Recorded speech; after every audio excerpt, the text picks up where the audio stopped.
আমরা যাচ্ছি নিকো পার্ক। একদম, আজ আমরা যাচ্ছি নিকো পার্ক। আর ওখানে গিয়ে কি করছি আর সারাদিনে কি কি ঘুরলাম সব কিছু তোমাদের সাথে শেয়ার করার ডিটেইলে চেষ্টা করব। আর আশা করছি আমাদের সাথে ঘুরতে তোমাদের ঘুরতে ভালো লাগবে। তো চলো যাওয়া যাক।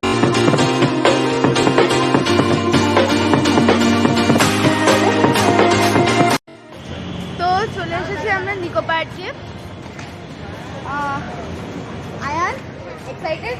হ্যাঁ, তো আমরা সবাই খুব এক্সাইটেড। তো চলো যাওয়া যাক। তো এখন বাজছে 10টা আর এতটা ভিড় এখানে। আর একটা কথা যে অনলাইন আর অফলাইনে কিন্তু সেপারেট কম্পার্টমেন্ট আছে। নিকো পার্কের ওয়েবসাইট থেকে তোমরা অনলাইন কেটে দিতে পারবে, তো এখানে এসে তোমরা অফলাইনও নিতে পারবে। আমাদের হাতে ঢোকার সময় এরকম একটা ব্যান্ড দিয়েছিল,